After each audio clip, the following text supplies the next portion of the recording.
Senhor. Paz, Senhor. Atos, capítulo 9.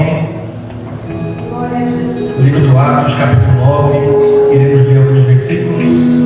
Enquanto você abre sua Bíblia para procurar o livro de Atos, agradeço assim a Deus por essa oportunidade, esse privilégio de estar aqui na casa do Senhor. Confesso que me sinto em casa porque foi um bom tempo a casa que minha esposa congregou. Também agradeço a confiança do pastor Eduardo, pastora Edna, presbítero Damião, Deus abençoe, irmã Ciné, Deus abençoe. Atos capítulo 9, versículo 1 em diante, diz assim: E Saulo, respirando ainda ameaças e mortes contra os discípulos do Senhor, dirigiu-se ao sumo sacerdote e pediu-lhe cartas para Damasco, para as sinagogas, a fim de que se encontrasse alguns daquela seita, quer homens, quer mulheres, os conduzisse presos a Jerusalém. E indo no caminho, aconteceu que, chegando perto de Damasco, subitamente o cercou um resplendor de luz do céu. E caindo em terra, ouviu uma voz que lhe dizia: Saulo, Saulo, por que me persegues? E ele disse: Quem és, Senhor? E disse o Senhor: Eu sou Jesus, a quem tu persegues. Duro é para ti recalcitrar contra os aguilhões. E ele, tremendo e atônito, disse: Senhor, que queres que faça? E disse-lhe o Senhor: Levanta-te e entra na cidade, e lá te será dito o que te convém fazer. Versículo 15. Disse-lhe, porém, o Senhor: Vai, porque este é para mim o vaso escolhido para levar o meu nome diante dos gentios e dos reis e dos filhos de Israel. Versículo 17. E Ananias foi e entrou na casa e impôs-lhe as mãos e disse: Irmão Saulo, o Senhor Jesus, que te apareceu no caminho por onde vinhas, me enviou para que tornes a ver e sejas cheio do Espírito Santo. Podem assentar. Glória a Deus. Aleluia. Nessa noite eu quero falar algumas coisas. Dentre elas, se eu fosse trazer o tema, eu diria: um encontro, grandes mudanças. Deus é aquele que, quando encontra com o pecador, com o homem, não tem como sair diferente. Nós temos um Deus que tudo que Ele criou é perfeito. Deuteronômio 32, versículo 4, Ele é a rocha e as suas obras são perfeitas. Eclesiastes 7:29, Ele criou o homem reto. João vai dizer no seu capítulo 1, versículo 1 ao 5, que nele não há trevas de maneira nenhuma, porque nele está a luz. O salmista vai falar no Salmos 19, versos 9, que o Senhor tem um julgamento e são justos. Abacuque vai dizer no capítulo 1 que os seus olhos são santos. Salmos 89, versos 14 vai dizer: A base do seu trono é a justiça.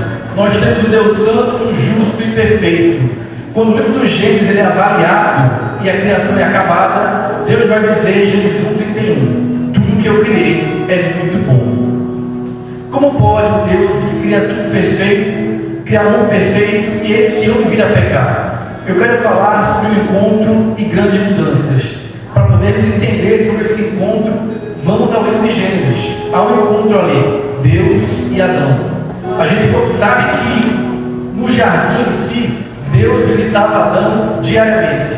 Tinha um encontro com Deus e Adão. Porém, o pecado tem no mundo. Como criaturas perfeitas vêm a pecar?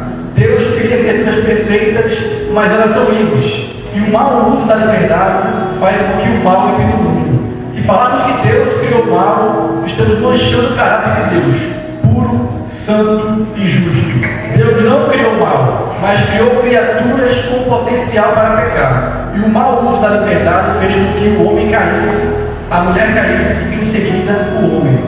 Quando Adão cai, Deus não quebra o seu protocolo. Ele mesmo assim vai ao encontro do homem. Tem pecado, tem queda. Se há queda, é do homem cair, mas o levantar é do Senhor. E quando o homem cai, ele faz uma coisa que parece ser simples. Ele se esconde. Quem pode se esconder das mãos do Senhor? Adão se esconde e o texto vai dizer, em Gênesis capítulo 3, que ele se veste com folhas de figueira. Porém, Mateus capítulo 21, quando Jesus está lá na terra, Jesus está com fome, encontra uma figueira. na figueira há somente folhas e não frutos. Quando Deus vai atrás do pecador, atrás de Adão, há uma pergunta: Adão, onde você está? E sabemos, Adão está escondido por folhas de figueira. E o que Cristo quer falar conosco com essa mensagem? Quando Jesus encontra a árvore, a figueira, somente com folhas e não com frutos, quando ele vai ao encontro do homem, de Adão, ele vê somente Adão coberto de folhas de figueira. Mas o que ele queria ver era frutos de arrependimento. Aleluia. Porém, Deus não é pego de surpresa. Há uma promessa: da descendência da mulher virá assim o Messias, da semente dela virá o Messias. E eu pensei que a semente estaria em Abel, porém Caim mata Abel.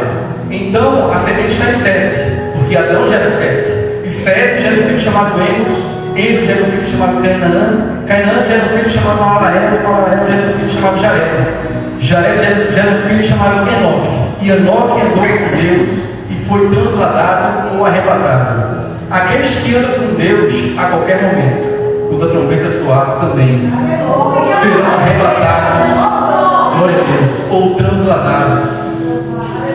Enoque já era um filho chamado Metusalém, Metusalém já era um filho chamado Lameque já era um filho chamado Noa ou Noé, e esses 3 filhos, Sem, Cã e Jafé. Eu penso, a semente está em Jafé, mas não está. A semente está em Cã, também não está.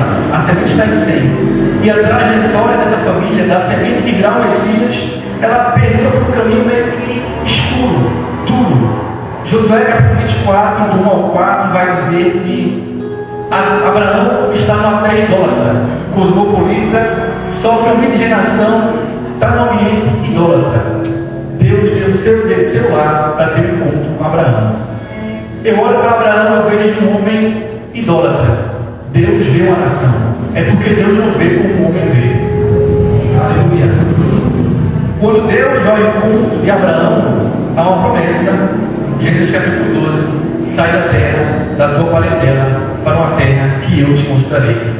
Porém há algo estranho no texto, porque é o primeiro que sai da casa dos pais e depois da terra. Por que Deus fala que sai da terra primeiro?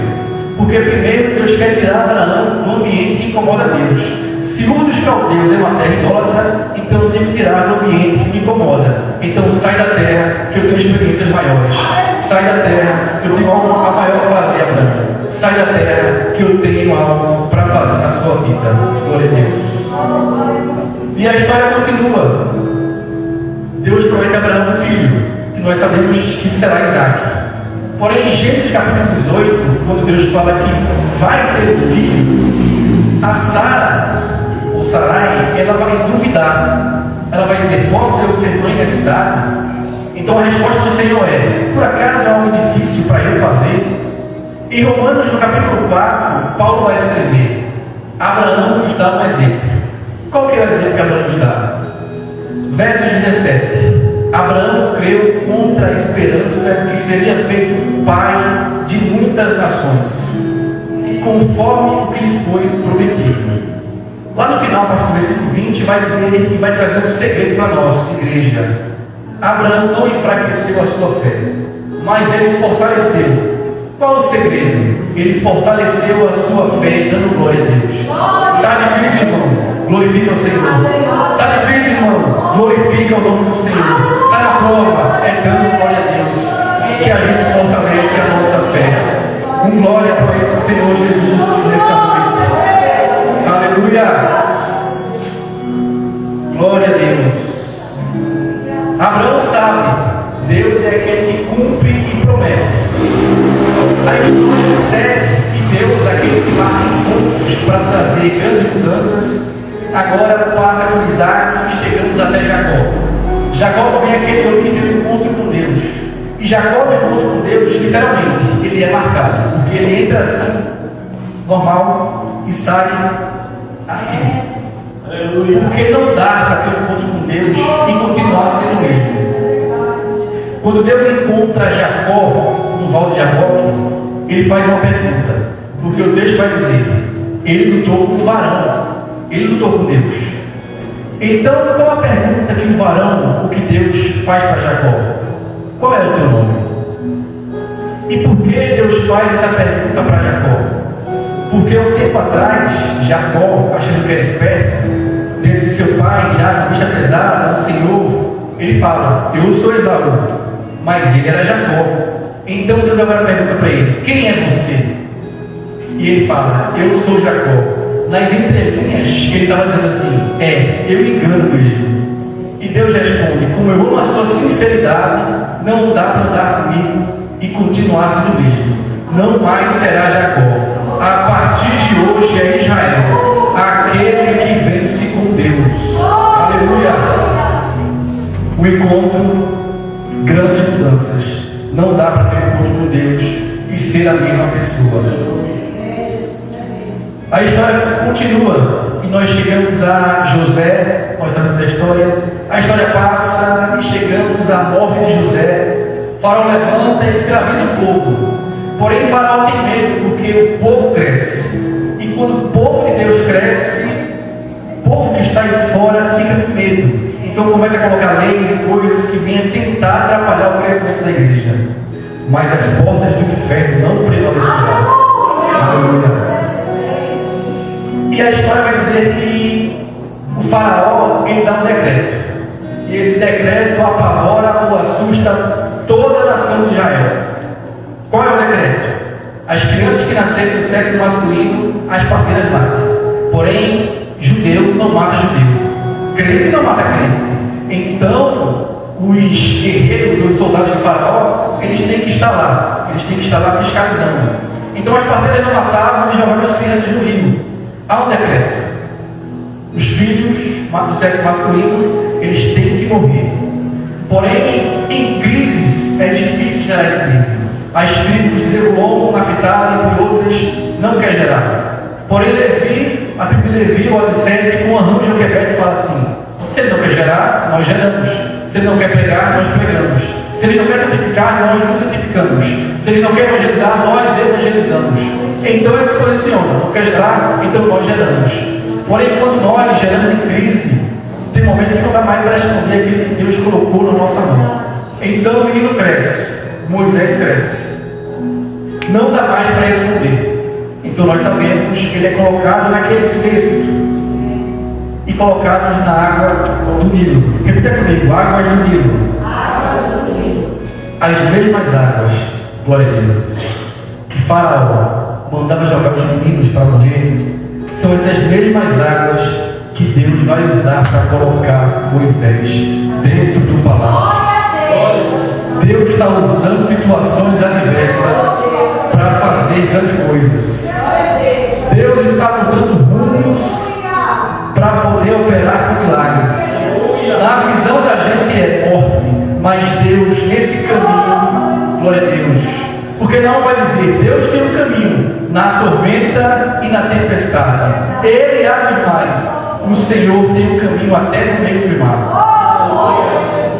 Aleluia. Moisés, ele cresce no palácio, rico, guerreiro, estuda nas melhores universidades do Egito, é admirável, é forte, nunca ouviu a voz de Deus. Passa o tempo, Moisés tem 80 anos de idade, sem vigor, sem forças, não se escandaliza, foragido da justiça. Ali, ele ouve a voz de Deus. Eu quero aplicar nessa noite. Não importa o ambiente que você está, se é cedo ou tarde demais, para Deus te chamar para uma grande obra. Deus chama Moisés e o texto vai dizer, Êxodo capítulo 3, que Moisés está diante de uma sarça. A sarça queima, pega fogo, mas não se consome. O que atrai a Moisés em si não é a sarça. A sarça é comum para Moisés. Moisés vive no deserto, pastor de ovelhas, ele passa por sarça diariamente, ele vê a sarça.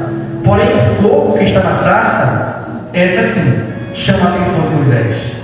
E Moisés se aproxima, nós conhecemos o texto, Deus fala com ele, e aquilo chama a atenção de Moisés. E Moisés, ele fala para Deus quando é chamado: Senhor, como eu vou chamar a atenção do homem mais importante do Egito, Faraó? Deus diz: você não entendeu, Moisés? Por que, Senhor? Porque assim como a sarça é algo comum, simples e talvez sem importância para você. Você é um comum, simples. Mas se eu te incendiar, eu vou te usar para falar do meu nome perante o Faraó. Deus quer levantar homens e mulheres para falar do seu nome, no templo, no deserto ou no palácio. Aleluia! Glória a Deus! No capítulo 4 de Êxodo, Moisés é aquele que fala: Senhor, eu não posso, porque o meu irmão Arão, ele é melhor que eu, canta melhor que eu, prega melhor que eu, fala até melhor que eu. Moisés não entendeu, Moisés. Não é Arão, não é o homem que capacita, mas sou eu que te capacito.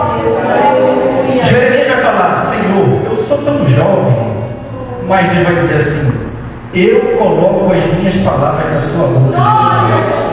O trabalho é dele, o preparo é dele, é ele quem faz todas as coisas. Sansão, você tem que ver nas mãos, Sansão. Eu tenho uma queixada de gigante, então derrubar mil homens é comigo. Davi, você tem o que nas mãos, Davi? Eu tenho uma funda. Derrubar os gigantes continua sendo comigo. Aleluia. Moisés, você tem o que na mão, Moisés? Eu tenho um cajado. Só toca no mar e abrir o mar é comigo. Aleluia. Igreja, vocês têm o que nas mãos? Aleluia. E traga salvação, milagres, com cura, com libertação. É com Ele, ainda é com Ele. Aleluia. Glória a Deus. Aleluia. Vai estar na casa, glorifica Ele. O tempo passa, Moisés e o povo hebreu presenciam as 10 pragas.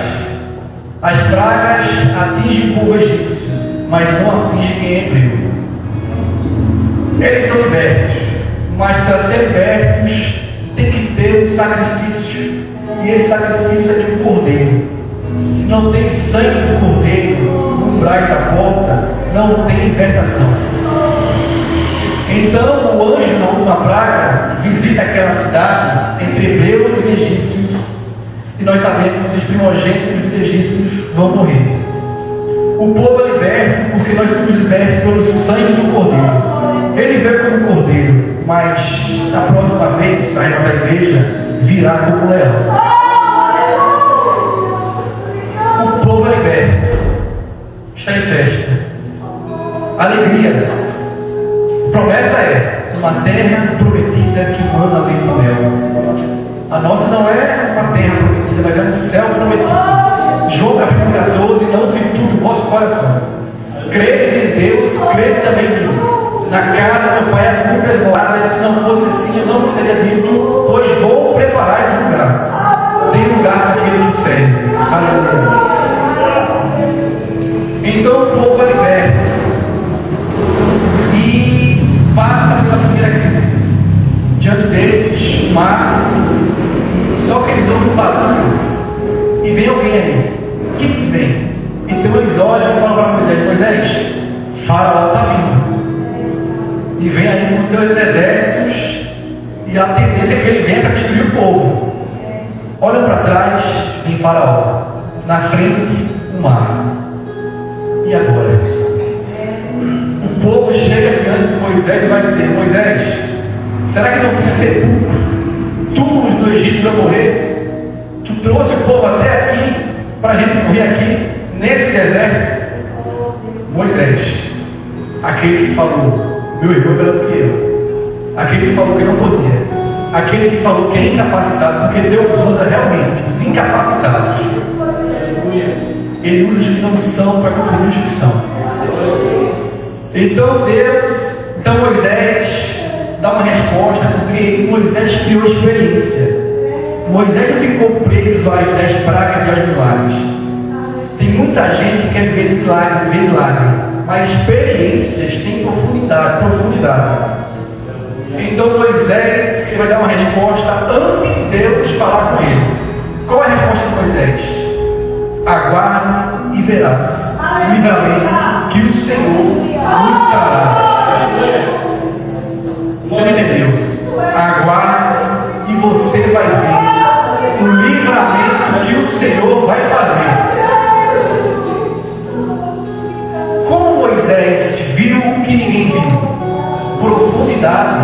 gera raízes. O homem não vê, mas Deus conhece e enxerga as tuas raízes. Então quem só vive de milagre, de querer ver as coisas, na primeira crise duvida, teme. Porém Moisés, que tem relacionamento, ele vê o que ninguém vê. Então ele vai falar: Senhor, e Deus, de uma forma talvez engraçada, vai dizer: Moisés, ou íntima, o que queres que eu te faça? Ou por que clamas a mim? É como se Deus dissesse assim: o que você quer, Moisés? Muitas das vezes Deus perguntou: o que queres que eu te faça? E isso a gente vê Jesus na sua trajetória perguntando: o que queres que eu te faça? Como se ele não soubesse. É que ele quer ouvir da sua boca. É mais intimidade, é mais proximidade. Aquele que fala com Deus experimenta coisas que os outros não experimentam.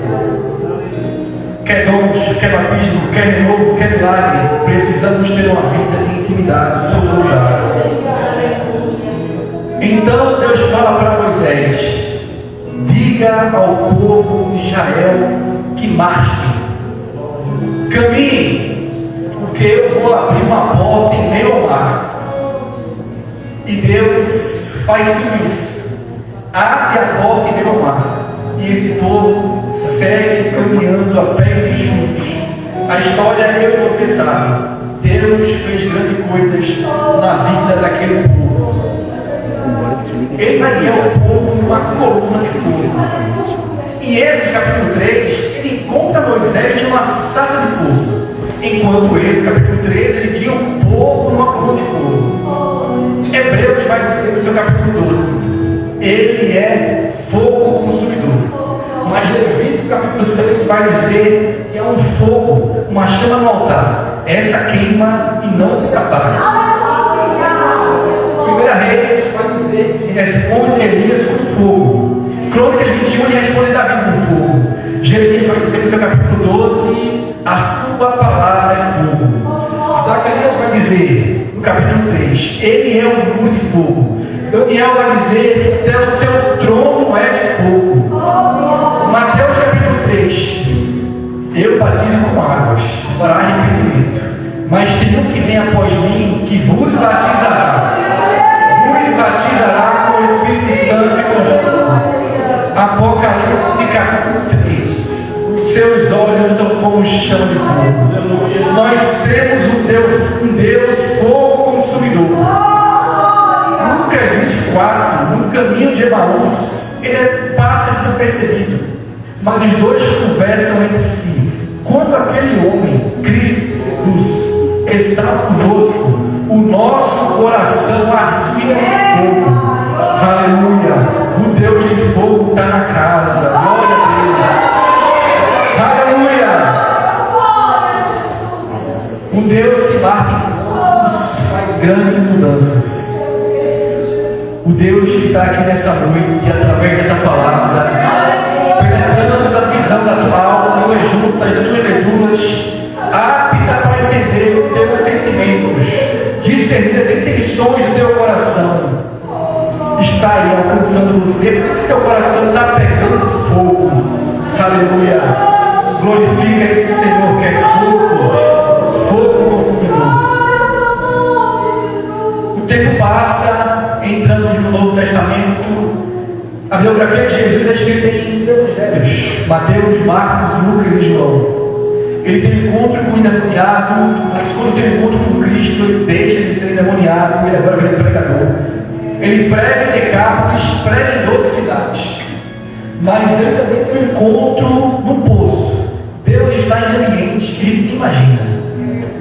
Não que ele aprove tais ambientes, mas ele vem para causar mudanças.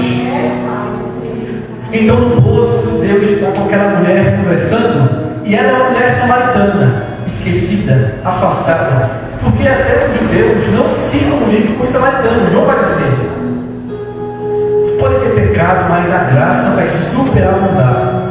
E não é Deus aprovando o pecado, nada disso, mas é que Deus, ele vai num poço tão fundo que ele tem poder para ir no presídio, para ir no postigo, porque ele alcançou Raabe, ele alcançou Paulo. Para você talvez não tenha jeito, mas mas Deus me trouxe aqui nessa noite para falar. Eu faço grandes coisas. Você pode pregar. Eu que convenço o homem do pecado, da justiça, do juízo. Então tira o peso de você, porque o convencimento não está em você. Sou eu que convenço. Faraó está com o coração endurecido, mas eu sei como curar. Eu sei como mudar. Eu sei como tirar o coração de pedra e colocar no coração de carne.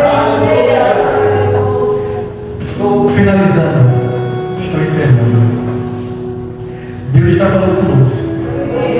O encontro com Ele não dá para sair do mesmo. Não dá para ser o mesmo depois do encontro com essa palavra, depois do encontro com Ele.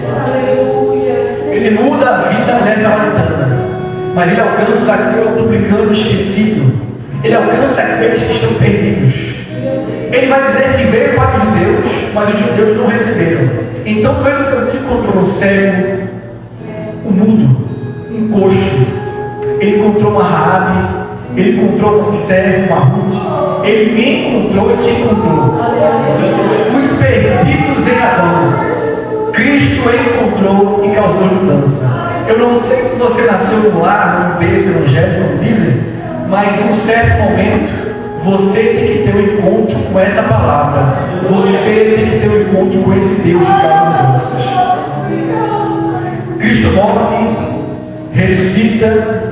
Atos capítulo 1 tem uma promessa: vocês pregarão em meu nome, serão minhas testemunhas na Judéia, Samaria, até os confins da terra.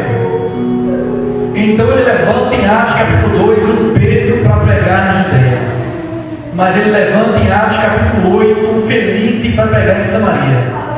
No capítulo 9 ele tem um Saulo. Tem que mudar o nome, porque não dá para encontrar o seu mesmo, vai ser Paulo agora. Então ele encontra Paulo para pregar até os confins da terra. Deus tem pessoas específicas em lugares estratégicos. Deus quer usar você lá onde Ele te colocou. Deus tem pessoas específicas em lugares estratégicos. Glória a Deus. Em Atos capítulo 2, porque para pregar o Evangelho com autoridade, tem que vir algo no alto. Quando eu li o texto de Atos capítulo 9, nós temos um encontro. E Paulo pergunta: quem é você? E ele fala: eu sou Jesus. Eu sou Jesus, a quem você persegue. Então o encontro com ele vai deixar de ser perseguidor e vai ser perseguido. Mateus capítulo 6: bem-aventurados quando injuriarem vocês, a mim, a igreja, por causa do meu nome, e também a perseguir. Está sendo perseguido, irmão? Glorifica o nome do Senhor. Estamos no caminho certo. Então Pedro prega na Judéia, Filipe e Samaria. Qual que é o tema da mensagem de Pedro e de Filipe? É Jesus. É o nome de Jesus. No versículo 15 que nós lemos, vai dizer assim: disse porém o Senhor: vai, porque este é para mim um vaso escolhido.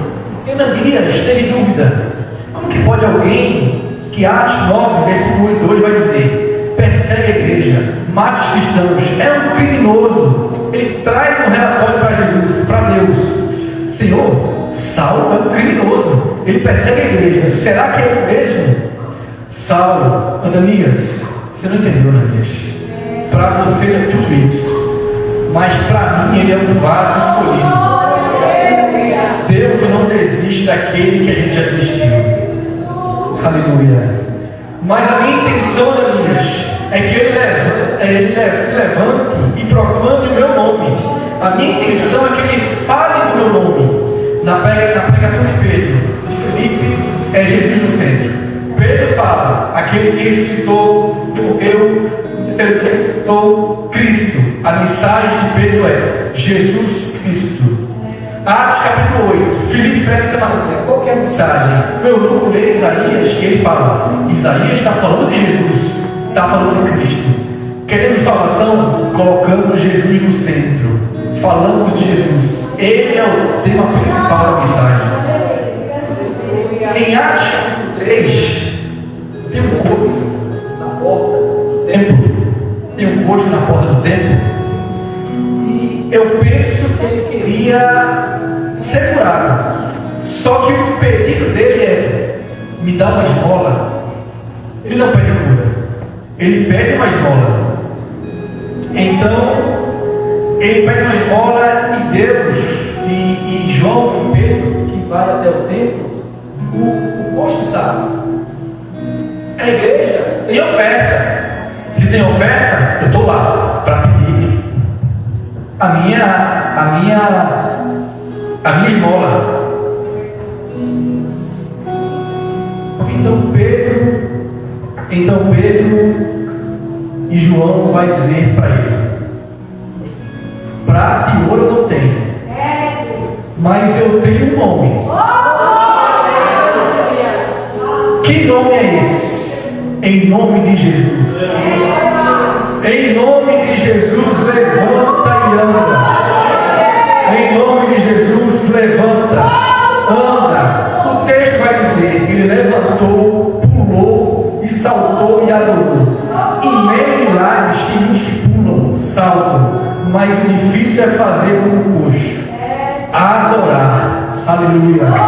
Ele saltou, ele pulou e também adorou. E eu finalizo. Esse nome precisa ser proclamado. Porém, no versículo que eu li, Atos 9:17, vai dizer que Neemias entrou na casa, impôs-lhe as mãos sobre Saulo e disse: o Senhor Jesus, que te apareceu no caminho quando vinhas, me enviou para que te tornes a ver. Mas ele quer algo mais, Saulo. Ele não quer só ter encontro contigo, te marcar. Não é só isso que ele quer. Atos 9:17, lá no final, ele me enviou aqui para que tornes a ver e que você seja cheio do Espírito Santo.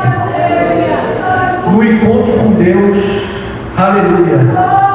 No encontro com Ele, Ele quer que você e eu sejamos cheios do Espírito Santo. Não esqueça, nesse encontro com Jesus, não dá para sair mesmo. Nessa noite, nós fomos marcados por essa palavra, como uma espada que fere, transforma, corrige, ensina. Quem é a palavra? João capítulo 1. No princípio da palavra, o verbo, e a palavra estava com Deus, e a palavra era Deus. É Jesus que é a palavra. E nessa noite que Ele nos encha, que Ele nos marca, que Ele nos encha do Espírito Santo. Glória a Deus. Eu agradeço assim a oportunidade. Glória ao nome do Senhor Jesus.